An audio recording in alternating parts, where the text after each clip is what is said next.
नमस्कार मित्रांनो, जय शिवराय। साल होता 1665, महिना होता फेब्रुवारीचा। कर्नाटकमधील समुद्र किनाऱ्यावर वसलेलं ते समृद्ध असं शहर।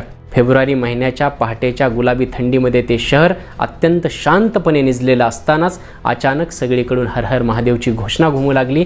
घोड्यांच्या टापाने जणू काही आसमंत निनादून गेला। सगळीकडे एकच हाहाकार उडाला आणि कोणाला काही कळायच्या आत ते समृद्ध असं शहर संपूर्णपणे लुटलं गेलं। पोर्तुगीजांच्या ताब्यात असलेला किल्ला काबीज केला गेला। ती तारीख होती 13 फेब्रुवारी 1665। त्या शहराचं नाव होतं बसरूर आणि ज्या लोकांनी बसरूरवरती कब्जा केला ते लोक होते मराठे आणि त्या मराठ्यांच्या सेनापतीचं नाव होतं छत्रपती शिवाजी महाराज। आजचा व्हिडिओ अत्यंत रोमहर्षक असणार आहे, कारण आजच्या व्हिडिओमध्ये आपण माहिती घेणार आहोत हिंदुस्थानच्या 1000 वर्षाच्या इतिहासातील कुठल्याही एतद्देशीय राजाने स्वतः सहभाग घेऊन पार पाडलेली एकमेव सागरी मोहीम आणि छत्रपती शिवाजी महाराजांच्या आयुष्यातली पहिली आणि एकमेव सागरी मोहीम ती म्हणजे बसरूरची मोहीम। छत्रपती शिवाजी महाराजांच्या आयुष्यात आणि ऐकूनच मराठा साम्राज्याच्या इतिहासात या मोहिमेचं अनन्यसाधारण असं महत्त्व आहे आणि आज आपण याच मोहिमेबद्दल सर्व काही जाणून घेऊयात। चला तर मग लागलीच व्हिडिओला सुरुवात करूयात। छत्रपती शिवाजी महाराजांनी 1657ला स्वतःचं सागरी आरमार सुरू करायचं असा विचार केला आणि तो सत्यात देखील उतरवला, कारण छत्रपती शिवाजी महाराजांना चांगलंच ज्ञात होतं की तीनही बाजूने सागराने वेढलेल्या हिंदुस्थानचं रक्षण करायचं आणि संपूर्ण जगासोबत व्यापार करायचा, तर स्वतःचं स्वतंत्र सागरी आरमार असायला पाहिजे। हा विचार अत्यंत क्रांतिकारी होता। का? कारण त्या वेळेपर्यंत हिंदुस्थानमध्ये आणि हिंदू धर्मामध्ये नौकानयन किंवा सागर प्रवास सुद्धा निषिद्ध मानला जायचा। आरमार तर फार दूरची गोष्ट होती। आणि दुसरी बाब अशी आहे की शेकडो वर्षापासून प्रस्थापित असलेली आदिलशाही आणि कुतुबशाही तर सोडाच, परंतु मुघलांच्या मनाला हा विचार देखील शिवला नव्हता की स्वतःचं स्वतंत्र सागरी आरमार असायला पाहिजे। आणि त्याच काळामध्ये त्याच वेळेला छत्रपती शिवाजी महाराजांनी वयाच्या फक्त 27व्या वर्षी कसलीही संसाधनं हातात नसताना स्वतःचं स्वतंत्र सागरी आरमार सुरू करायचं हा विचार केला आणि तो सत्यात उतरवायला सुरुवात देखील केली। छत्रपती शिवाजी महाराजांनी 1657ला सुरू केलेलं आरमार 1664-65 पर्यंत स्थिरस्थावर झालं होतं आणि त्या आरमाराची चाचणी घ्यावी असा विचार कदाचित छत्रपती शिवाजी महाराजांच्या मनात आला असावा आणि त्यामुळेच की काय छत्रपती शिवाजी महाराजांनी या चाचणीची जिम्मेदारी इतर कोणाच्याही खांद्यावर न टाकता स्वतःच त्याच्यामध्ये सहभागी होण्याचा विचार केला आणि बसरूरची मोहीम आखली। ही बसरूरची मोहीम आखण्यामागं काही कारणं होती। तर सर्वात मोठं कारण हे होतं आर्थिक अडचण, कारण त्यापूर्वीच शाहिस्तेखान स्वराज्यामध्ये 3 वर्ष राहून गेला होता। स्वराज्याची त्यांनी अमाप नासधूस केली होती, हानी केली होती आणि छत्रपती शिवाजी महाराजांची जबरदस्त आर्थिक कोंडी झाली होती। मुघलांनी केलेली स्वराज्याची आर्थिक हानी त्यांच्याच खजान्यातून भरून काढायची म्हणून छत्रपती शिवाजी महाराजांनी सुरत लुटली होती, सुरत बदसुरत केली होती। परंतु इतक्यावरती थांबतील ते छत्रपती शिवाजी महाराज कसले? त्यांना अजूनही स्वराज्य स्थिरस्थावर करायचं होतं आणि आर्थिक बाजू भक्कम करायची होती, म्हणून कदाचित बसरूरची मोहीम त्यांना आखायची होती। दुसरं कारण एक होतं त्याच्या पाठोपाठ जी बातमी आली आग्र्यावरून, ते की आग्र्यावरून मिर्झा राजा जयसिंग स्वराज्याकडे निघाला होता आणि छत्रपती शिवाजी महाराजांना हे संपूर्णपणे माहीत होतं की मिर्झा राजा जयसिंग सुद्धा शाहिस्तेखानासारखाच बराच दिवस स्वराज्यामध्ये राहील, स्वराज्याची भरपूर हानी होईल आणि आर्थिक अडचण भासेल, म्हणून सुद्धा आर्थिक बाजू भक्कम करायची हा छत्रपती शिवाजी महाराजांचा विचार होता।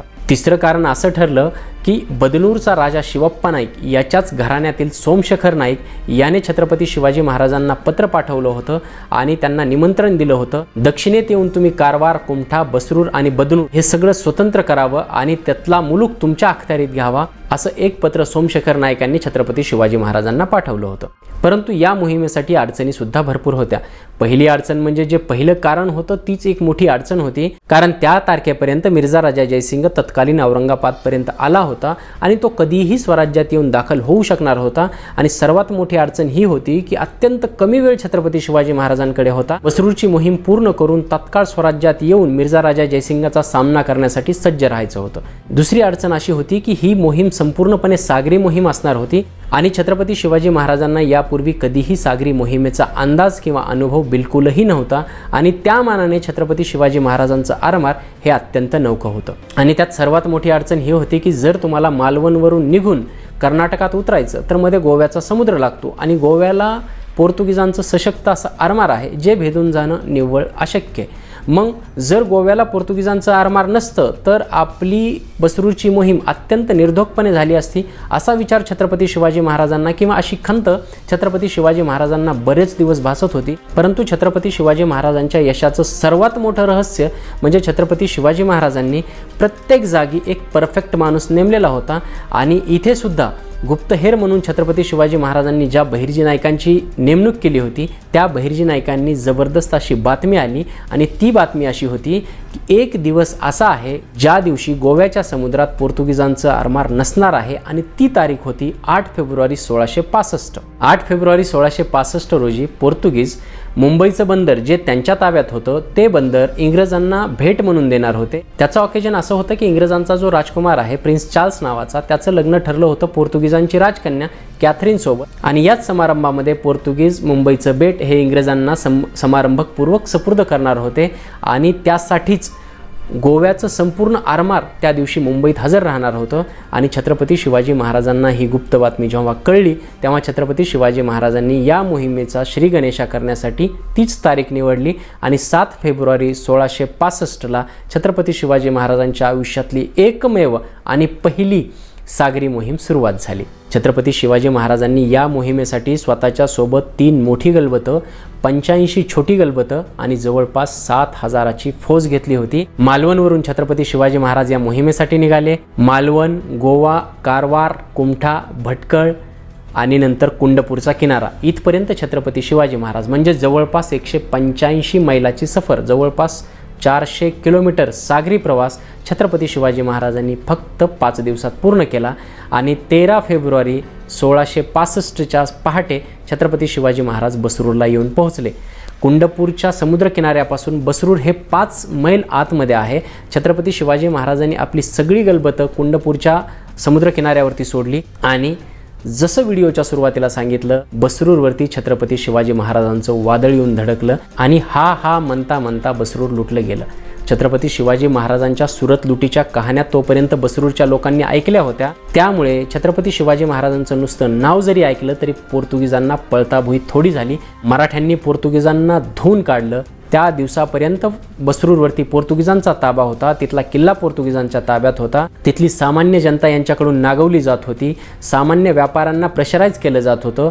आणि धर्मांतरणाच्या नावाखाली तिथले पोर्तुगीज मिशनरी तिथल्या सामान्य लोकांचा, इतर धर्मियांचा जबरदस्त जाच करत होते. ज्या पोर्तुगीजांनी बसरूरवरती अनन्वित अत्याचार केले होते, छत्रपती शिवाजी महाराजांनी त्या पोर्तुगीजांना असं काही झोडपून काढलं ते पोर्तुगीज त्या दिवशी जे तिथून पळाले, इतिहास सांगतो की पुन्हा ते पोर्तुगीज बसरूरमध्ये कधीही आले नाहीत आणि बसरूर स्वतंत्र झालं.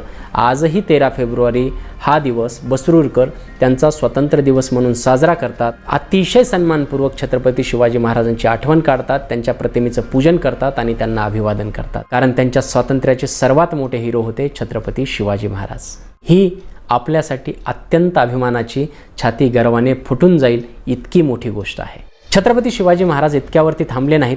ज्या सोमशेखर नायकांनी छत्रपती शिवाजी महाराजांना पत्र धाडून बोलून घेतलं होतं, त्या सोमशेखर नायकाच्या मदतीनेच छत्रपती शिवाजी महाराजांनी बदनूरचा राजा शिवप्पा नाईक, जो आजपर्यंत आदिलशाहीला खंडणी देत होता, त्या शिवप्पा नाईकाला छत्रपती शिवाजी महाराजांनी एक पत्र धाडलं.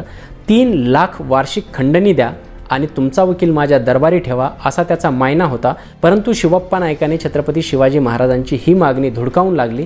छत्रपती शिवाजी महाराज अर्थातच इतक्यावर थांबणार नव्हते. लागलीच शिवरायांनी त्याचं एक ठाणं काबीज करायला सुरुवात केली. शेवटी शिवप्पा नाईक सुद्धा गुडघ्यावर आला आणि छत्रपती शिवाजी महाराजांच्या सर्व मागण्या मंजूर केल्या. एकंदरीतच बसरूरमधून छत्रपती शिवाजी महाराजांना जबरदस्त लूट मिळाली.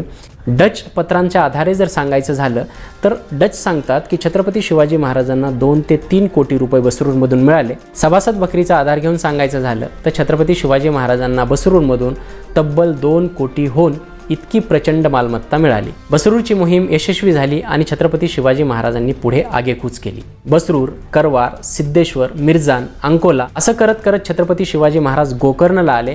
गोकर्णमध्ये छत्रपती शिवाजी महाराजांनी आपली काही गलबतच ठेवली.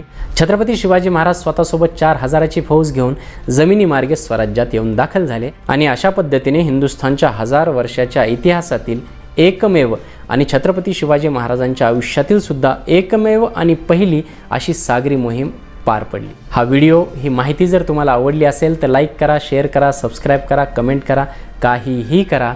परंतु ही दुर्मिळ माहिती जास्तीत जास्त लोकांपर्यंत पोहोचविणे ही सुद्धा तुमची जिम्मेदारी आहे. जय शिवराय मित्रांनो.